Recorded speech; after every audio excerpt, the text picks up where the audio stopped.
सत श्री अकाल, सत श्री अकाल, सत श्री अकाल। हम एक नई शुरुआत के साथ और एक नई वीडियो के साथ क्लास 12th अकाउंटेंसी की आने यानी कि थ्योरेटिकल पार्ट खत्म करने के बाद अब हम प्रैक्टिकल पोर्शंस पे आए। यानी कि अब हम सीखेंगे कि ऐसे कौन कौन से तरीके हैं जिससे हम गुडविल को वैल्यू कर सकते हैं, यानी कि उसका वैल्यूएशन कर सकते हैं, उसके निकाल सकते हैं उस गुडविल को। तो they are 3 methods of valuation of goodwill. Goodwill को वैल्यू करने के 3 मेथड है ओवरऑल। पहला है average profit method, second one is super profit method and third one is capitalization method. इन 3 मेथड्स में सबसे ज़्यादा इंपॉर्टेंट जो मेथड है वो है एवरेज प्रॉफिट मेथड। और एवरेज प्रॉफिट मेथड में भी सिंपल एवरेज प्रॉफिट मेथड का एडजस्टमेंट वही हमें मेन सीखना है। मेन आपको सीखना है सिंपल प्रॉफिट मेथड का एडजस्टमेंट्स। ठीक है, जब आप इनके एडजस्टमेंट सीख जाएंगे अच्छे से, देखो फॉर्मूलेज तो हर कोई याद कर लेगा। फॉर्मूलेज की बात तो छोड़ो, फॉर्मूलेज तो हर एक को याद हो जाएंगे जल्दी से जल्दी। मेन बात क्या है, आप आए हैं सीखने की किस तरीके से उन एडजस्टमेंट के साथ डील की जाए। क्या क्या ऐसी बातें जो मैं आपको बताऊंगा जो आपको अच्छे से लर्न करनी है, जो आपको पेपर टाइम पे बहुत काम आने वाली है, क्योंकि बिगिनिंग ऑफ द डे भी आपकी ये काम आने वाली है और at the end of the day आपकी ये काम आने वाली है। तो 3 मेथड्स हैं। First one is average profit method, second one is super profit method and capitalization method. We are bifurcated average profit method in 2 parts. First one is simple average profit and second one is weighted average profit. Super profit method में कुछ ऐसा कोई नहीं है, बहुत easy method है। Capitalisation को हमने इन्हीं 2 नामों से, कैपिटलाइजेशन जो मेथड है उनको हमने इन्हीं 2 नामों से सीखा है कि कैपिटलाइजेशन ऑफ एवरेज प्रॉफिट, तो capitalization of average profit method, capitalization of super profit method. इस तरीके से हमने बाइफरकेशन कर लिया है। ठीक है, तो अब हम सीखने वाले हैं एवरेज प्रॉफिट मेथड। देखो नॉर्मल एवरेज प्रॉफिट मेथड की जब हम हेडिंग पढ़ेंगे तो उसमें हम सबसे पहले सीखेंगे सिंपल एवरेज प्रॉफिट मेथड। पर देखो सिंपल, जैसे मैंने बोला, अगर मैं यहाँ सिंपल ना लिखूं तो भी तो एवरेज प्रॉफिट मेथड ही निकालने हैं। तो सिंपल और वेटेड, क्योंकि वेटेड था इस वजह से हमें सिंपल यूज करना पड़ा है। वैसे ही एवरेज प्रॉफिट मेथड ही, आप सिंपल बोले तो इससे थोड़ा बाइफरकेशन मिलता है वेटेड से। ठीक है, तो एवरेज प्रॉफिट मेथड में आपका सिंपल एवरेज प्रॉफिट मेथड है जिसका फॉर्मूला है goodwill is equal to average profits into number of year purchase. और एवरेज प्रॉफिट कैसे निकलेगा, normal business profit of all years upon number of years. अब इस फॉर्मूलेस को याद करने से पहले आपको क्या याद करना है, वो मैं आपको बता देता हूँ। आप इन फॉर्मूलेस को याद करें उससे पहले आप ये सीखें कि नॉर्मल बिजनेस, ये जो फॉर्मूला है ये एक्चुअल में क्या लिखा है मैंने, normal business profit of all years. ये मैंने लिखा है कि सपोज करो आपको एवरेज निकालना है। सपोज करो आपके पेपर, आपके 12th का बोर्ड का रिजल्ट आ चुका है और आपको अपना एवरेज निकालना है। तो क्या करते हैं, आप टोटल 5 सब्जेक्ट के मार्क्स जोड़ लेते हैं और उनको नंबर ऑफ ऑब्जर्वेशंस से क्या कर देते हैं, डिवाइड कर देते हैं। Then you can find average. जैसे कोई हम एग्जांपल ले लें 1 3 + 5 + 7 डिवाइडेड बाई 4, क्योंकि 4 ऑब्जर्वेशन से टोटल आया 16 and divide by 4, then we can got the answer 4। This is the average method. अब इसी एवरेज को हमने इस फॉर्मूले का नाम दिया कि हम अकाउंटेंसी पढ़ रहे हैं तो हम यहाँ सीखेंगे कि normal business profit of all years, जितने सालों के आपके नॉर्मल बिजनेस प्रॉफिट है, upon total number of years, जितने साल हैं आपके, जितने नंबर ऑफ ऑब्जर्वेशन है, जितने आप ऊपर टोटल प्रॉफिट लिखेंगे, divided by number of years जितने आपके हैं, उससे आपको निकाल लेंगे एवरेज प्रॉफिट निकाल लेंगे। तो आपको एवरेज प्रॉफिट निकालना आ गया। अब इंपॉर्टेंट बात यहाँ पर क्या है, यहाँ पर है सबसे ज्यादा इंपॉर्टेंट बात नंबर ऑफ ईयर परचेज। आपको नंबर ऑफ ईयर परचेज समझाएंगे वो।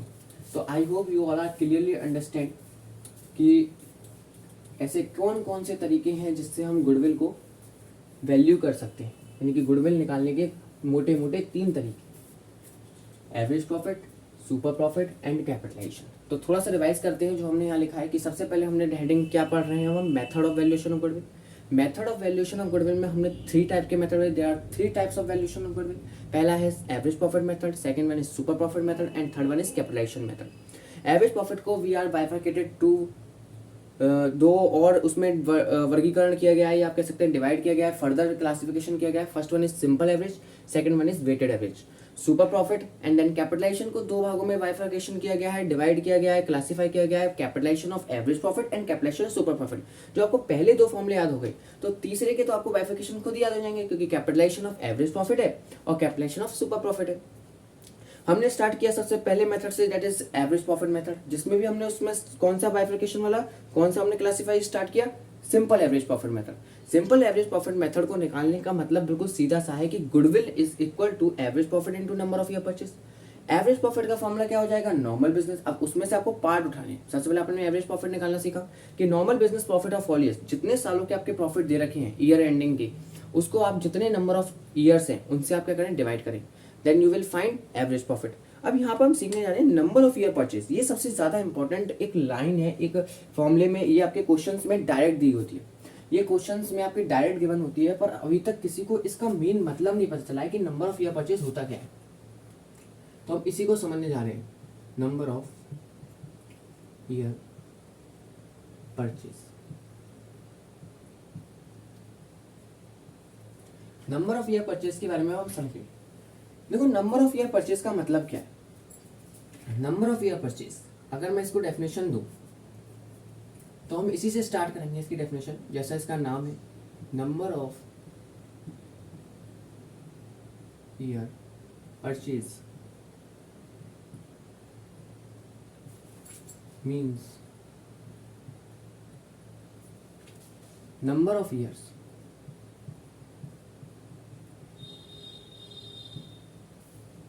number of year purchase means number of years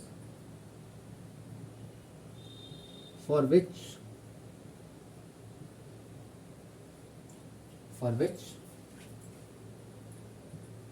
the firm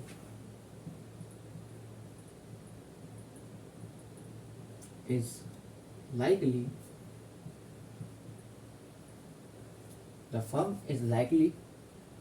earn. Number of year purchase means the number of years for which the firm is likely to earn similar amount of profit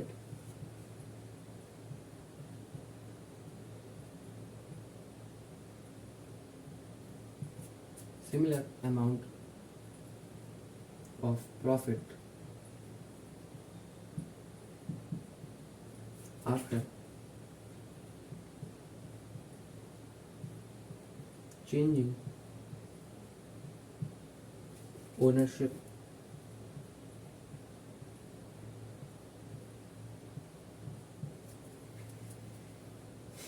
because efforts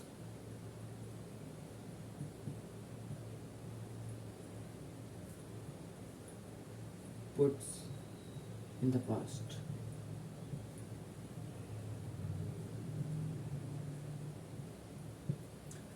So number of year purchase means number of year for which the firm is likely to earn similar amount of profit after changing ownership because efforts put in the past.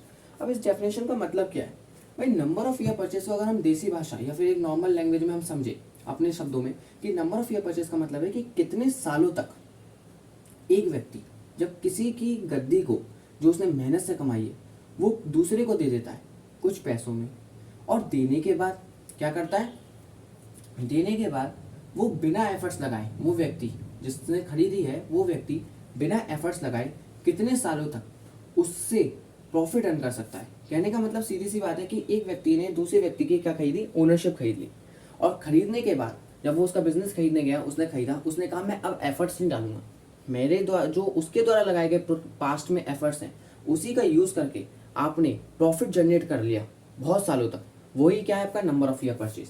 यानी कि number of year purchase means number of year, कितने सालों तक, number of years for which the firm is likely, जो firm थी वो बिल्कुल उसी की तरह लाइकली यानी कि सेम, जैसे कोई व्यक्ति पहले अपनी शॉप चला रहा था बहुत मेहनत से और वो प्रॉफिट कमाता था, लेकिन ओनरशिप ट्रांसफर होने के बाद उसी तरीके से उसी मेथड से वो उतना ही प्रॉफिट जनरेट कर पा रहा है। यानी कि the firm is likely to earn similar amount of profits after changing ownership. जैसे ही ओनरशिप चेंज हुई, ओनर चेंज हुआ, गद्दी बदली दूसरे व्यक्ति के पास, उसी की तरह वो उतना ही प्रॉफिट अब भी जनरेट कर पा रहा है because of efforts put in the past, क्योंकि जो एफर्ट्स पास्ट में लग चुके हैं उसी का फायदा आज वो उठा रहा है। जब भी तो बहुत लोग किसी के द्वारा बनाए गए, जैसे अब हम बात करें कल्याण ज्वेलर्स की, अगर सपोज करो कल्याण ज्वेलर्स जो बहुत ही नामी जामी है, अब वो अपनी ओनरशिप किसी और को ट्रांसफर कर दे तो उसे अपना एफर्ट्स लगाने की जरूरत नहीं है उस नए बंदे को। क्यों? क्योंकि उस तो एग्जाम्पल दे रहे थे हम कल्याण ज्वेलर्स का। जैसे कल्याण ज्वेलर्स क्या है, कल्याण ज्वेलर्स ने अपनी ओनरशिप मेंटेन करी। अब कल्याण ज्वेलर्स ने ओनरशिप कैसे मेंटेन करी? उन्होंने हायर प्रॉफिट जनरेट किया, उन्होंने दूसरों के द्वारा, भाई दूसरों की कमाई, जैसे आप सपोज करो कि कल्याण ज्वेलर्स है, और उसकी गद्दी उसको उसकी जो कंपनी है या फिर कल्याण ज्वेलर्स जो है उन्होंने किसी को अपनी जो पूरी ओनरशिप है वो सेल कर दी, तो उसका बेनिफिट वो पर्सन बिल्कुल आराम से उठा सकता है, क्योंकि जो एफर्ट्स किए गए थे पास्ट में वो किसने किए थे? कल्याण ज्वेलर्स ने। लेकिन उसका फ़ायदा किसने उठाया? जिसने उस कंपनी को खरीद लिया। अब जो उस कंपनी को खरीद लेगा वो उसका फ़ायदा उठाएगा और उतने सालों तक उठाएगा जितने सालों तक उसने उसको मेंटेन करके रखा है कल्याण ज्वेलर्स ने उसकी गुडविल को। तो कल्याण ज्वेलर्स ने जैसे अपनी गुडविल मेंटेन करी, तो नंबर ऑफ ईयर परचेज सिखाता है कि number of year purchase means number of years, कि कितने सालों तक एक फर्म उसी हिसाब से उतना ही amount, similar amount of profit generate कर सकती है जब एक कंपनी दूसरी कंपनी को अपनी ओनरशिप सेल कर देती है या चेंजिंग हो जाती है, राजगद्दी चेंज हो जाती है। क्योंकि जो एफर्ट्स पास्ट में उस पर्सन ने दिए अपनी गुडविल मेंटेन करने के लिए, अपने बिजनेस को ओवर द ईयर्स फ्लरिश करने के लिए, तो वही बेनिफिट वो बंदा उठा लेता है जिसने उसे खरीद लिया है। ठीक है, तो I hope you are clear about the number of year purchase. अब हम यहाँ जो सीखने वाले हैं वो है मेन एडजस्टमेंट। देखो मिलावट हम सीखेंगे। अब सपोज करो आपने एवरेज प्रॉफिट मेथड निकालना सीख लिया। एवरेज प्रॉफिट मेथड तो अब आपको आ गया भाई, इतना इजी थोड़ी है कि आपने केवल और केवल goodwill is equal to average profit into number of year purchase.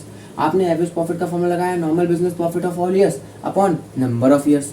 खाली इतना करने से आप गुडविल निकाल लेंगे, पर इतना इजी जिंदगी होती नहीं है। तो जिंदगी में आती है तकलीफें। अब तकलीफों में कौन सी तकलीफ आ रही है हमारी गुडविल में? एवरेज प्रॉफिट निकालते समय। क्योंकि एवरेज प्रॉफिट में आप अपना फॉर्मूला लिखते हैं नॉर्मल बिजनेस। मैं आपको बता दूं कहाँ तकलीफ आएगी। तो एवरेज प्रॉफिट जो निकालते हैं आप, तो उसमें आप अपना फॉर्मूला लगाते हैं, टोटल प्रॉफिट्स लिख सकते हैं या फिर लिख सकते हैं normal business profit of all years. Normal business profits, तो आप लिखते हैं नॉर्मल बिजनेस प्रॉफिट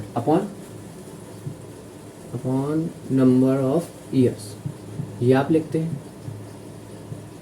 तो जो आपका नॉर्मल बिजनेस प्रॉफिट है उसमें एडजस्टमेंट करने की ज़रूरत है। यानी कि ये जो नॉर्मल बिजनेस प्रॉफिट है ये आपका कैसा है? मिलावटी है। कैसा है? मिलावटी। और इसी मिलावट को हमें क्या करना है?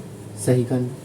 भाई प्रॉफिट जो आ रहे हैं, जो आपको क्वेश्चंस में दिए होते हैं ईयर एंडिंग पर, जैसे 2018 का, 2019 का, 2020 का, पास्ट 4 ईयर्स के, पास्ट 5 ईयर्स के, वो हमेशा मिलावटी होते हैं।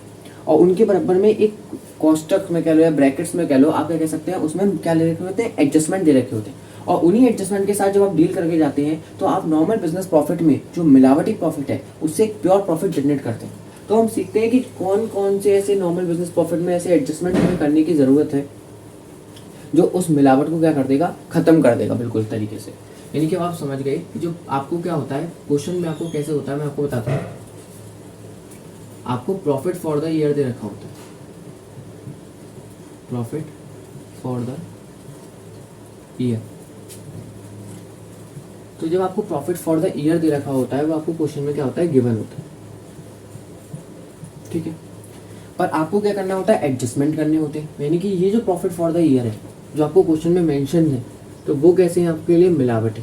आप मिलावटी याद रखिए कि वो मिलावट से भरे हुए है ना। या फिर एक एग्जांपल आप ऐसे कर सकते हैं, जैसे भेलपूड़ी होती है। भेलपूड़ी में जैसे मूंगफली और धनिया बहुतों को पसंद नहीं होता, तो वो क्या करते हैं? उस मूंगफली को और धनिया को छांटना शुरू कर देते हैं, अलग करना स्टार्ट कर देते हैं। तो ये समझ के चल लो कि ये एक तरीके से भेलपूड़ी है जो मिलावट से भरी हुई है, और इसमें जो दो चीज़ें आपको अलग करनी है वो है मूंगफली और धनिया। तो उसी मूंगफली और धनिया की बात हम करने जा रहे हैं। उसी मूंगफली और धनिया की बात हम अभी करने जा रहे हैं। हम देखने जा रहे हैं कि कौन कौन सी वो मूंगफलियाँ हैं और वो कौन कौन से धनिया हैं जिन्हें हमें अपने उससे हटाने हैं। अपने जो प्रॉफिट है, जो हमारा मिलावट प्रॉफिट आ रहा है, उससे हमें बिल्कुल उसे रिमूव कर देने हैं। तो प्रॉफिट फॉर द ईयर जब आपको क्वेश्चंस में गिवन होंगे तो वो हमेशा मिलावटी होंगे। एक तरीके से भेलपूड़ी है जो मिलावट से भरी हुई है, आपको उसमें से मूंगफली और धनिया अलग करना है। तो उसमें सबसे पहले जो मिलावट में आता है वो आता है एबनॉर्मल लॉस। एबनॉर्मल लॉस, आप ये समझ के चलो कि ये भेलपूड़ी का सबसे पहली मिलावट है जो है मूंगफली, एक तरीके से। ठीक है, ये आपकी क्या हो गई? मूंगफली हो गई। और एबनॉर्मल गेन्स,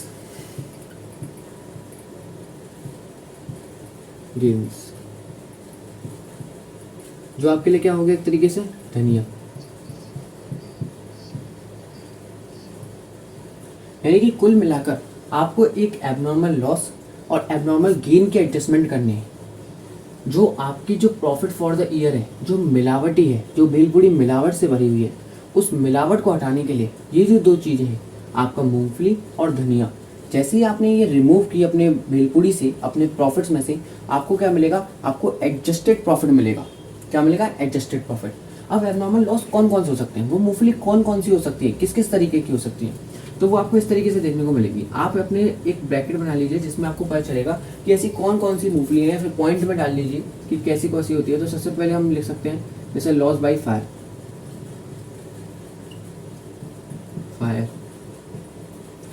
या फिर थेफ्ट,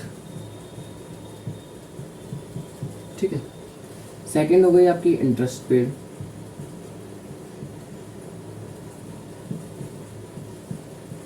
मेनली 4 होती है।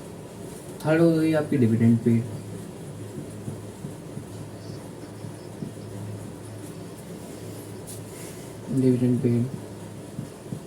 और आपकी जो लास्ट होती है वो हो गई आपकी voluntary retirement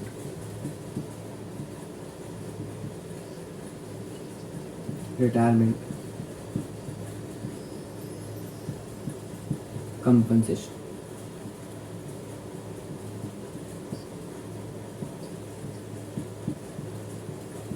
voluntary retirement compensation, ये क्या है? आपके एबनॉर्मल लॉसेज है। यानी कि देखो, अगर हम इस लॉसेज में, अगर मैं आपको बताऊं कि अगर ये मूंगफली आपकी जो मिलावट से भरी हुई है, उस मिलावट में सबसे पहली मिलावट आपकी मूंगफली की है।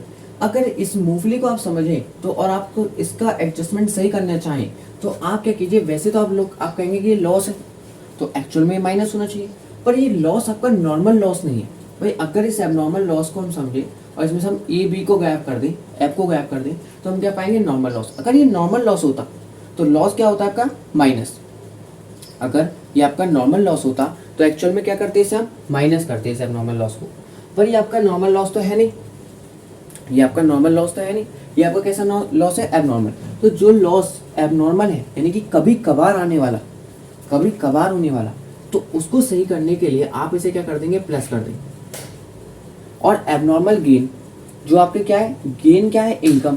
और वो जो इनकम है वो नॉर्मल नहीं है आपकी, वो कैसी है? एबनॉर्मल है। तो आप उसे क्या कर देंगे? माइनस। क्या कर देंगे आप उसे? माइनस। वैसे आपका लॉस प्लस होना चाहिए भाई, लॉस आपका क्या होना चाहिए? माइनस होना चाहिए, क्योंकि लॉस घाटा है। लेकिन ये घाटा नॉर्मल नहीं है, एबनॉर्मल है। इसकी वजह से इसका अपोजिट ट्रीटमेंट हुआ। ये गेन जो है, ये फायदा जो है नॉर्मल नहीं है, इसलिए प्लस ना होके एबनॉर्मल है तो माइनस किया। तो अपोजिट रिलेशन है, अपोजिट रिलेशन है एबनॉर्मल लॉस और एबनॉर्मल गेन। अब इसका रीजन क्या है भाई? एबनॉर्मल लॉसेज जो होते हैं वो इफ डेबिटेड, अगर हम इसे अकाउंटिंग भाषा में सीखें तो इसे हम बोलेंगे इफ डेबिटेड, अगर ये डेबिटेड हो चुके हैं। और एबनॉर्मल गेन्स का मतलब इफ क्रेडिटेड। यानी कि कहने का मतलब ये है कि अकाउंटिंग की भाषा में अगर एबनॉर्मल लॉसेज हैं तो कहीं ना कहीं वो डेबिट हो चुके होंगे भाई, डेबिट मतलब डेबिट साइड आ चुके होंगे।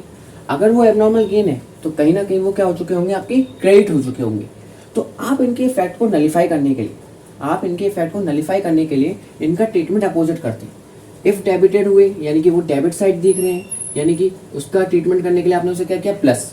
अगर वो क्रेडिटेड हो रहे हैं, ठीक है, अगर वो आपका क्रेडिटेड हो रहे हैं तो आप, वैसे तो वो क्या होना चाहिए? प्लस, क्योंकि वो गेन है, नॉर्मल गेन नहीं है ना, पर एबनॉर्मल है, तो आप उसे क्या करेंगे? माइनस करेंगे। यानी कि ट्रीटमेंट अपोजिट है। एबनॉर्मल लॉस हुआ तो प्लस, कायदे से माइनस होना चाहिए, पर एबनॉर्मल है तो प्लस किया। एबनॉर्मल गेन जो प्लस होना चाहिए कायदे से, पर हमने उसे क्या किया? माइनस, क्योंकि वो एबनॉर्मल है। तो जब भी एबनॉर्मल आती है, कभी कभार होती है कोई चीजें, तो उसका नलिफाइड करने के लिए हम अपोजिट ट्रीटमेंट का यूज करते हैं। एबनॉर्मल लॉसेस और एबनॉर्मल गेन्स आपको समझ में आ गए होंगे। अब जो मूंगफली, जैसे मैंने आपको बताया कि ये भेलपूरी है, भेलपूरी में मिलावट है, मिलावट में मूंगफली है, और मूंगफली कौन कौन तरीके से है? जैसे लॉस बाय फायर। अब आप देखिए कि आपके घरों में कभी कभी फायर लग जाती होगी, या कहीं आपके गोदाम में फायर लग गई, तो वो कभी कभार होता है भाई। रोजाना तो आपकी दुकान चल नहीं रही, या मकान चल नहीं रहा, या फिर आपकी कोई बिजनेस चल नहीं रहा, चोरी भी कभी कभार होती है। तो यानी कि ये ऐसे खर्चे हैं जो कभी कभार होने वाले हैं। जैसे अब लॉस बाय फायर और थेफ्ट हो गया, ये कभी कभार होता है। इंटरेस्ट पेड, भाई अगर मैं लोन लूंगा तो मुझे इंटरेस्ट देनी है, वैसे तो मैं नॉर्मल बेसिस पे इंटरेस्ट नहीं देता रहता ना, तो इंटरेस्ट पेड। डिविडेंड पेड, मैंने मुझे इनकम होगी तो मैं डिविडेंड दूंगा, समझे? तो ये क्या है? कभी कभार होने वाले खर्चे हैं ऐसे। वॉलंटरी रिटायरमेंट कंपनसेशन, यानी कि जब कोई व्यक्ति अपना एज पूरी कर लेता है और एज पूरी होने के बाद वो अपनी कंपनसेशन लेता है, तो वो भी उसे वन टाइम मिलती है। पूरा अपना, जैसे मानो कोई सरकारी नौकरी में, और जिसने अपनी पूरा साल कर दिया अपना पूरा ट्रीटमेंट, मतलब पूरा उसने ड्यूटी में अपना दे दिया, और लास्ट में जाके उसने वॉलंटरी रिटायरमेंट कंपनसेशन ली, तो वो कंपनसेशन उसे कभी कभार मिलेगी। ठीक है, तो वो कंपनसेशन क्या होगी, आपको कभी कभार मिलेगी। यानी कि वो लॉसेज हैं, ये खर्चे हैं, पर ये कभी कभार होने वाले खर्चे हैं, ये रोज खर्चे नहीं होते, ये कभी कभार होते हैं। तो उसके इफेक्ट को नलिफाइड करने के लिए कायदे से माइनस होने चाहिए, पर हम सब प्लस करते हैं क्योंकि ये एबनॉर्मल नेचर के, ये नॉर्मल नेचर के नहीं है। ठीक है, तो आपको समझ में आ गया होगा एबनॉर्मल लॉसेस का क्या ट्रीटमेंट करना है। एबनॉर्मल गेन्स क्या हो सकते हैं, जैसे लॉस बाय थेफ्ट फायर हो गया, जैसे अब आप एक और लिख सकते हैं loss on sale of assets. भाई अगर आपने कोई असेट्स बेचा और उस असेट को बेचने पर, माना आपके बिजनेस में बिल्डिंग है, आपकी मशीनरी है, लैंड एंड बिल्डिंग है, और आपने उसे बेचा, बेचने पे आपको घाटा हुआ, तो घाटा वो कभी कभार तो हुआ, कभी कभार तो आप अपना कोई एसेट बेचेंगे, तो ये भी एबनॉर्मल है, तो इसका भी ट्रीटमेंट क्या होगा, प्लस होगा। ठीक है, अब एबनॉर्मल गेन्स की बात करते हैं, जैसे loss on sale of assets हो गया, तो ऐसी क्या होगा, फर्स्ट नंबर पे gain on sale of assets. भाई जैसे आपको जरूरी थोड़ी है कि एसेट्स बेचकर घाटा ही हो, एसेट बेच के आपको फायदा भी हो सकता है, तो पहला आपका क्या लिख लेंगे, gain on sale of asset,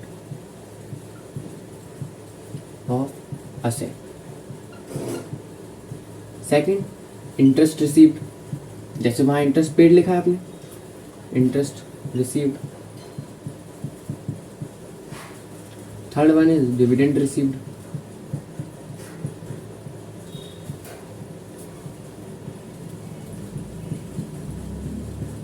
fourth one is insurance claim received.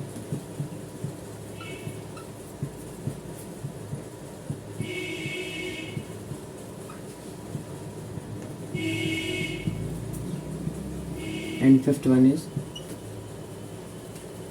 Gain on sale of asset हो गया, इंटरेस्ट रिसीव्ड हो गया, डिविडेंड रिसीव हो गया, इंश्योरेंस क्लेम रिसीव्ड हो गया, और जो इसमें आना चाहिए वो है अर्थक्वेक सेटलमेंट क्लेम रिसीव्ड।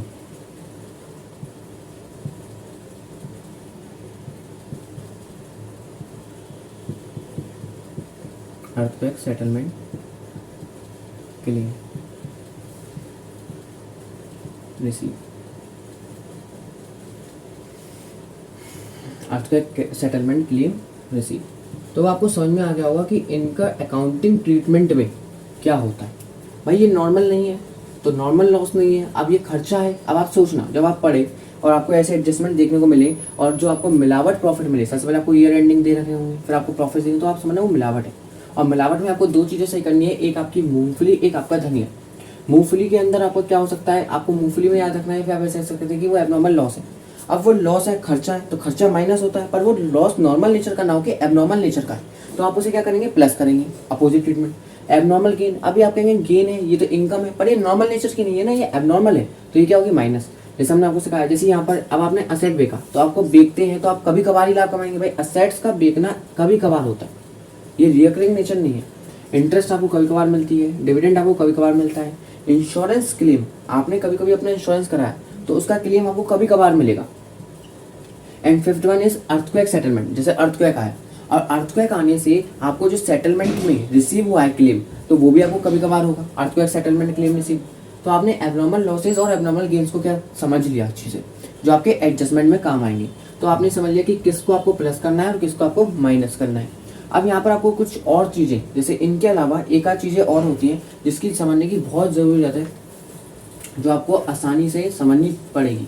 ठीक है, अब उसके लिए हम क्या करेंगे, भाई देखो आपने अब समझ लिया कि अब आपने एक चीज़ समझ ली कि आपका जो मूंगफली, जो आपकी भेलपूरी है वो है मिलावट से भरी, और मिलावट को हटाने के लिए दो चीज़ें, एक आपकी मूंगफली और धनिया, इन दोनों का एडजस्टमेंट लेना पड़ता है। मूंगफली में आप याद रखिए कि वो एबनॉर्मल लॉसेज होंगी। ठीक है, अगर एबनॉर्मल लॉसेज है तो वहाँ पर loss on sale of assets हो सकता है, इंटरेस्ट पेड हो सकता है, डिविडेंड पेड हो सकता है। ठीक है, ये सब हो सकते हैं। एबनॉर्मल गेन्स में gain on sale of assets हो सकता है, अर्थक्वेक सेटलमेंट क्लेम रिसीव हो सकता है, इंश्योरेंस क्लेम रिसीव हो सकता है, इंटरेस्ट रिसीव, डिविडेंड रिसीव। तो ये आपको मूंगफली और धनियों की मदद से याद रखने हैं कि जैसे जैसे मुझे वर्ड दिखेंगे तो मैं बताऊंगा अच्छा ये मूंगफली है, यानी कि एबनॉर्मल लॉसेज है, यानी कि वैसे तो लॉस माइनस होता है पर ये एबनॉर्मल नेचर का है तो उसे प्लस कर देते हैं। अच्छा, इसका रीज़न भी है भाई, इसका एक रीज़न भी है कि हम इसको क्यों करें, हम इसका अपोजिट ट्रीटमेंट कर क्यों रहे।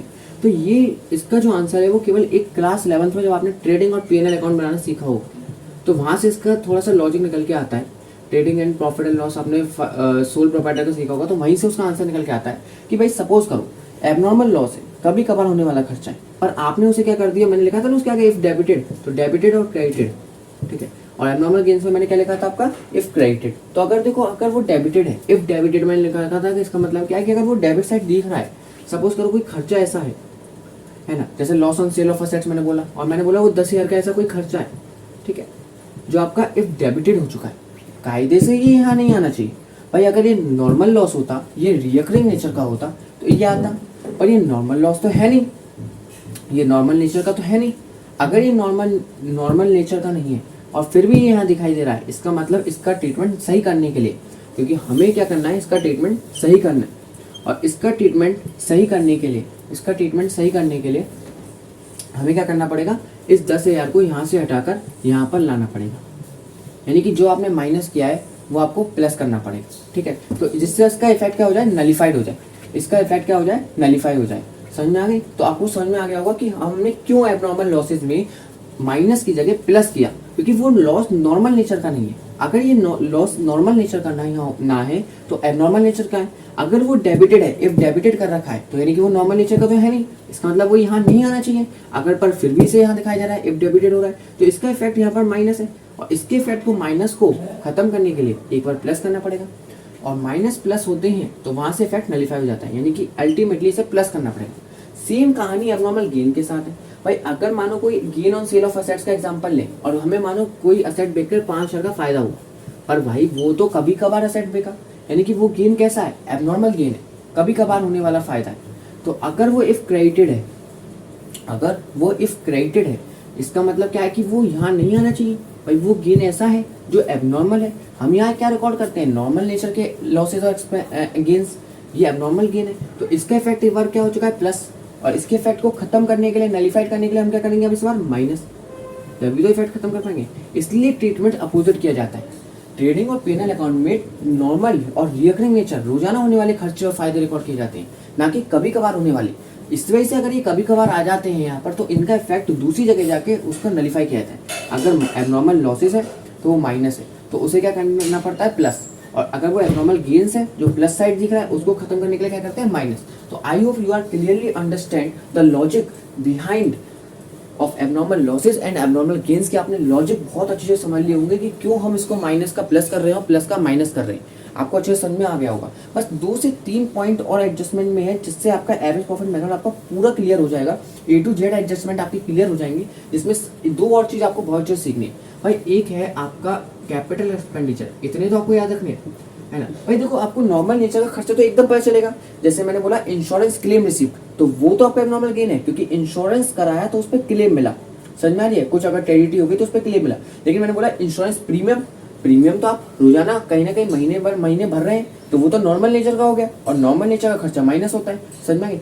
ठीक है। जैसे एक्सपेक्टेड सैलरी हो गई किसी की, तो वो भी एक खर्चा है, तो वो भी क्या होगा, माइनस होगा।